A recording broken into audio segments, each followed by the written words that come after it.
ભરૂચ જિલ્લાના રાજપારડી ખાતે ઉત્તરાયણ પર્વ નિમિત્તે પતંગ અને દોરીના વેચાણ માટે સ્ટોલ લાગ્યા છે, ત્યારે બજારમાં ઘરાકી ઓછી નીકળતા વ્યાપારીઓ ચિંતામાં મુકાયા છે। ગત વર્ષ કરતાં પતંગ અને દોરીમાં 5 થી 10% ભાવ વધારો નોંધાયો હોવાનું વ્યાપારીઓ જણાવી રહ્યા છે। ભરૂચ જિલ્લાના રાજપારડી ખાતે ઉત્તરાયણ પર્વ નિમિત્તે પતંગ અને દોરીના વેચાણ માટે સ્ટોલ લાગ્યા છે, ત્યારે બજારમાં ઘરાકી ઓછી નીકળતા વ્યાપારીઓ ચિંતામાં મુકાયા છે। ગત વર્ષ કરતાં પતંગ અને દોરીમાં 5 થી 10% ભાવ વધારો નોંધાયો હોવાનું વ્યાપારીઓ જણાવી રહ્યા છે। ઝઘડિયા તાલુકાના રાજપારડી પંથકમાં ઉત્તરાયણની તૈયારીઓને લઈને બાળકો અને યુવાધન દોરી સૂતવાની તૈયારીમાં લાગ્યા છે। રાજપારડીના બજારમાં રંગબેરંગે દોરીઓ, અવનવી ડિઝાઇનના પતંગોના અસંખ્ય સ્ટોલ લાગ્યા છે। ચાલુ સાલે કાગળ કામડીનો ભાવ વધારો નોંધાતા પતંગ બજારમાં પતંગોના ભાવ વધુ છે। ઉત્તરાયણ પર્વને ગણતરીના દિવસો બાકી છે, છતાંય ઘરાકીમાં મંદી છે તેમ વ્યાપારીઓ જણાવી રહ્યા છે। જોકે છેલ્લા દિવસોમાં પતંગ ખરીદી કરવા પતંગ રસિકોની ભીડ જોવા મળશે તેવું દુકાનદારોની આશા લગાવી રહ્યા છે।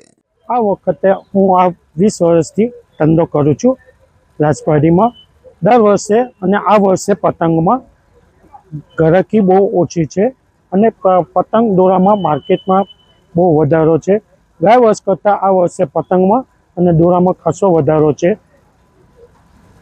હજુ 2-3 દિવસ બાકી છે, ધીરે ધીરે ઘરાકી ધીમે ધીમે આવી રહી છે। હજુ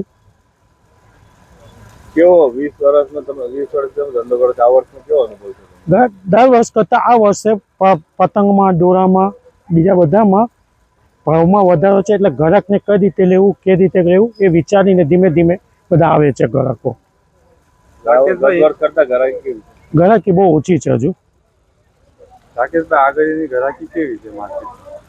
દર વર્ષે જોઈએ તેના કરતાં 40% ઓછી છે ગ્રાહકી એમાં। પતંગ દોરાવાની કિંમતમાં દર વર્ષે કરતાં આ વખતે પતંગમાં ખંભાતી પતંગ છે, નડિયાદી છે, અમદાવાદી છે, પતંગોમાં ખાસો 10 થી 20% વધારો છે। પતંગોમાં દોરામાં 25-30% દોરામાં વધારો છે, તેથી ગ્રાહક કઈ રીતે લેવું એ વિચારી રહ્યા છે।